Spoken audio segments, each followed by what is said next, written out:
What's that? You're going to Korea? Finally! Woo! Hey everyone. So for today's video, we're going to be starting a series. Okay, and the series is all about planning and preparing for your trip in Korea. Now I'll be going over some tips and tricks and my recommendations for some hot places for you to check out during your visit. And most importantly, we'll be learning some Korean phrases that you can utilize throughout your trip. Okay? So your trip will really be tailored to your interests, your priorities and experiences that you want to have, as well as your budget and how much time you have to spend in the country, right? So we'll do a brief introductory video today, okay? So tip number 1, get your passport, all your travel documentation, all the stuff that's required for you to travel from your home country to Korea. Get that all done, okay? That's number 1. Now number 2, watch all my YouTube videos. Like and subscribe. Okay, so tip number 2, download KakaoTalk. It's a messaging app, right? And it's what a lot of people in Korea use. You can text message, you can voice chat or audio call and video call as well. It's all through, you can do it through Wi-Fi. It's a really good app to have, especially when you make friends in Korea, right?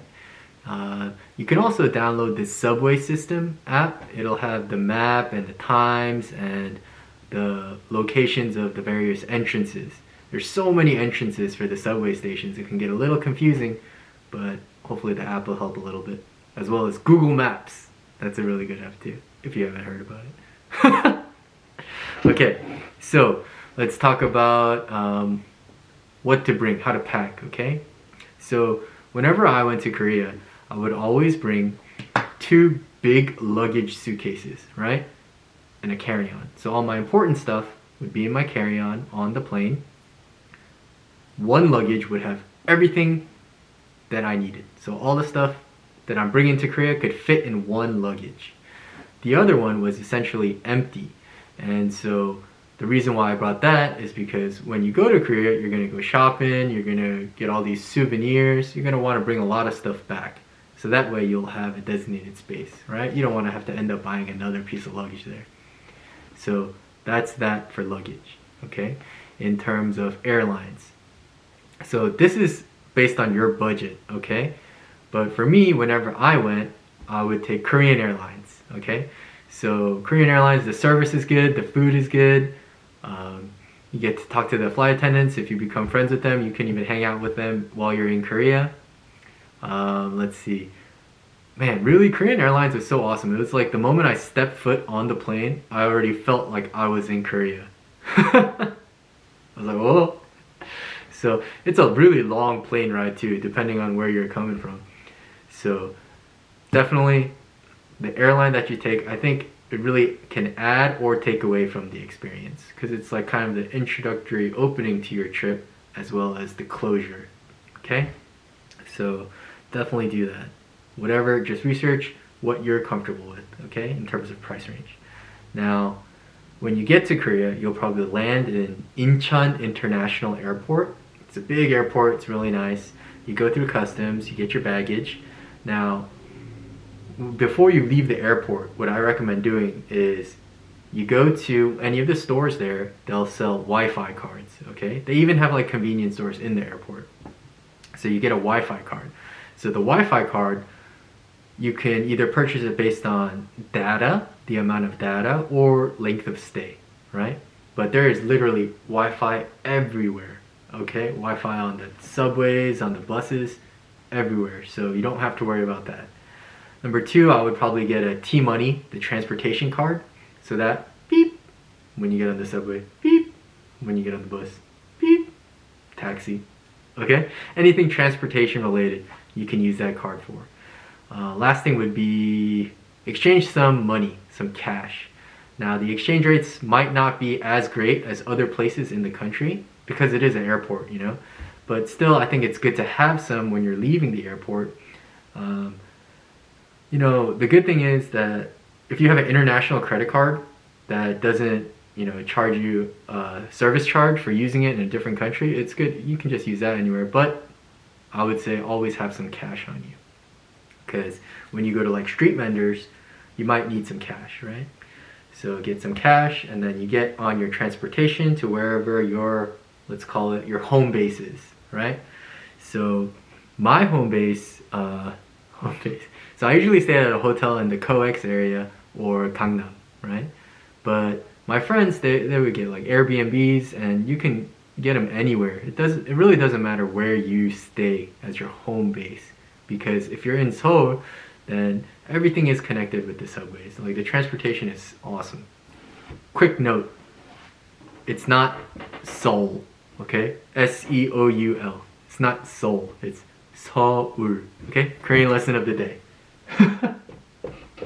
Seoul. Okay? Seoul. Can you see that? S sound, O, U, L sound. Seoul. Okay? Pronounce it like that and you look like a pro. Seoul. Okay? So, you get to your hotel. Now you have jet lag. What are you gonna do about the jet lag? So it really depends on the time difference, right? So for me, it was basically night and day, right? What I would do is I would stay up all night because there's so many things to do, you know? The nightlife is great. There's so many good eateries. So that's what I would do. But it really depends on the hours difference for you guys. But that's always a good option, right? Okay, so you get over your jet lag and you're staying in Seoul. I would recommend that you stay somewhere in Seoul. There's lots of different cities, right? I would say somewhere there. Now, from there, if you forget anything, you can always go to a convenience store, a 편의점. They're everywhere, they're open, most of them are open like 24 hours. Or you can go to a Daiso. They have everything there too, really good prices. And the food at the convenience stores are so good. Like the lunch boxes, Okay, so utilize those. They're awesome. And it's part of the experience, you know? So from there, let's list some places that you can check out. So we have Gangnam, Apgujeong, we have Myeongdong, Dongdaemun, Namdaemun. So those three, Myeongdong, Dongdaemun, Namdaemun. If you're really into like Korean music, if you're like a fan, then you can get the character socks from Myeongdong. I mean, they essentially have it everywhere, but I think they have the widest selection. I'll show off my collection one time in a YouTube short. So, and they also have a lot of good street vendors, like street food. So, lots of good eateries, basically everywhere. But definitely check those places out. Sinchon, Hongdae, and Ide areas, yeah, it's like college towns, so they have really good pubs. They have nice little shops, like cute little places to check out. There's Insadong, it's known for its cafes, right? Lots of good coffee shops there. Let's see, Itaewon. One of my favorite places also is Itaewon. They have cool rooftop restaurants, rooftop bars. It's really culturally diverse there. So I would say if you're ever homesick for your home country's food during your stay in Korea, go to Itaewon, and I am like 90% sure that you will be able to find the food of your homeland in Itaewon. Okay? So it's really fun there. They have the Namsan Tower. There's a lot of things to do. Okay? So check that out. In terms of this whole area, I think that pretty much covers it. Gangnam, Myeongdong, Dongdaemun, Namdaemun, Sinchon, Hongdae, Ide, Itaewon, Insadong. Yeah, for sure. If you do like a day per area, you'll be set, you know? And then some places when you check out, you're gonna be like, oh man, I'm gonna wanna come here again in the nighttime. So I guess we could make a little list for that. Alright, now from there, so if your trip to Korea is the only trip that you'll be taking in your entire life, I don't recommend spending it all just in Seoul, okay?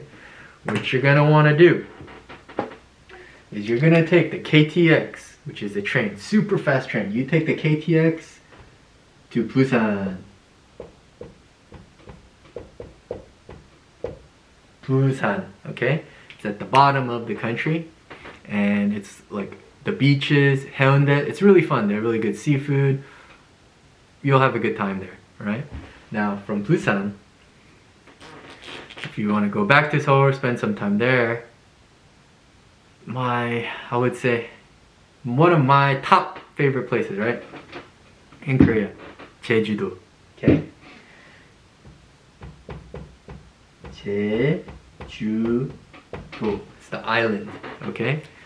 So the water is so nice. It's like the nature is beautiful. You can go to like the Kyul places, the green tea leaf fields, whatever.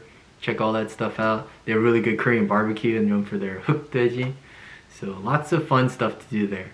Now the only thing is, their transportation, they don't have like a subway system.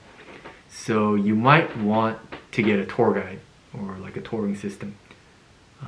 In one video I'll tell you about my tour guide experience. It wasn't that good.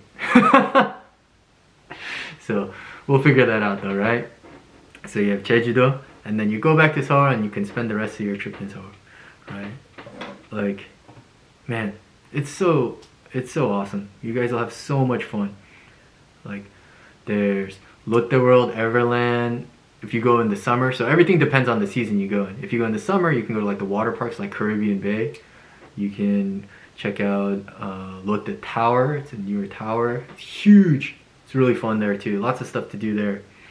Let's see. Whenever I go to Korea, right, I make it a point to always go to a music show. Okay? M Countdown, Inkigayo, you know, any of those, I will go to one of those, right? I mean, we'll go over how to get tickets and stuff, I guess. But for me, I was able to go because I had like a connection. And so then I was able to go and have a lot of fun and see them all in person performing.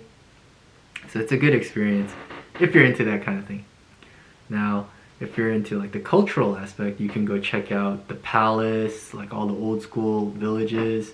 So there's lots of cultural things to do too. I've been to like the palace and stuff like that a couple times. I was more into the music shows. So definitely lots of stuff. If you're into shopping, man, the malls in Seoul are so awesome. And I say that because the food court. All the food courts are so delicious, right? I'm not really too big into shopping, but I will go to the shopping malls just to eat the food court food. Okay, so from there, like, yeah, we'll have a good time going through this series of videos. I will say, my all-time favorite place to eat in Korea, right, is Korean McDonald's. 1955 burger, 1988 burger, Because, you know, I'm Korean, so I eat Korean food every day. But Korean McDonald's, you can only get while you're in Korea. Oh, it's so good. But I'll post a lot of stuff about that too.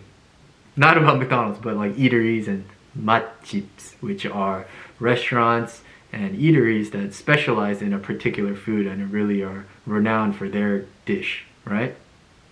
So it'll be super fun. Super easy, right? All the Korean that we're gonna learn. Oh man, can't even wait. Alright, so have a good one, okay? Very good.